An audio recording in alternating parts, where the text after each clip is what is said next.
morning, Your Majesties. Happy Saturday. Welcome back to my YouTube channel. For those of you that are new here, welcome to my YouTube channel. Okay, so we are going to be reading Paranormal Encounters number 4. Okay, and it goes, about 3 years ago, as my husband and I were sleeping, I was briefly awakened by him pushing me. It didn't hurt, but he was pushing my arm for no apparent reason. Groggily, I told him to quit pushing me. Well, he did quit, at least for a while, during which time I fell rapidly back to sleep. Then, what seemed like just a minute or two later, I was reawakened by him pushing me again. This time he seemed a little bit more aggressive. I still was partially asleep when I told him to quit pushing me. I didn't look at him because I was laying on my stomach with my head turned the other direction from him. Suddenly I heard him speak to me in a voice which was not his own. He was speaking in some sort of demonic tongue. Really? With a harsh and sarcastic overtone to it. Because he had quit pushing me, at least for the moment, I somehow believed that my husband's strange sounding voice, the angry voice of some other man, was just my imagination. Though I thought it was rather odd, I didn't put much stock in it. While I was still so sleepy, I immediately fell back asleep. Then, what seemed like only a minute or two later, the pushing of my right side and arm started once again. This time, I was wide awake, though still on my stomach. I rose up on my elbows and looked at my husband. I guess I'm glad the shades were drawn because I could only see his form without any detail. He was sitting up on the top part of his side of the bed, and he then began to push me violently and continued to curse at me in that demonic tone and language.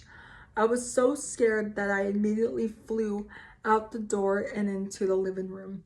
I stayed there the rest of the night, too scared to try to go back to sleep and too scared to re-enter my bedroom. At 5 a.m., my husband's alarm sounded and got up for work as usual. After his shower, I approached him consciously and asked him if he was okay and if he remembered anything about the night before. He thought for a moment, seemingly oblivious as to why I was asking him such an odd question. Then he told me that he had a dream that the devil was trying to go into our dining room where all of us in the family were trying to enjoy a nice meal. A last meal, oh my God. In his dream, he recounted that he was trying to protect our family from the devil and was trying to push the devil out of the room, but had been met with quite a lot of resistance. Upon hearing his account of the previous evening, I then told him what had happened. He had no memory of any of it.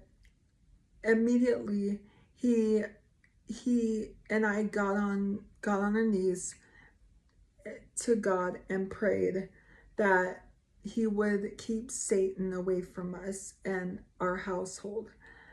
We also had a minister over to counsel us as to why a demon would visit us.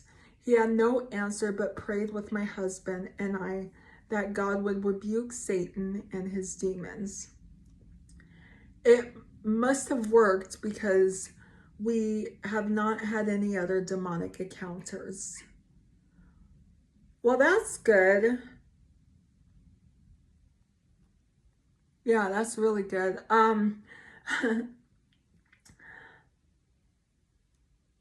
Yeah. Let me know if you guys have heard that story. That's going to be it for today's video. So if you're new here, hi, I'm Princess Peyton. Hit the red button to become your majesty and hit the bell notification so you're notified every time I upload a video. And I love you guys so much. You guys are the best human beings ever made. And you're the king of my heart in the song lyrics of Taylor Swift. And I will see you guys in tomorrow's video. Okay, love you. Bye. Mwah.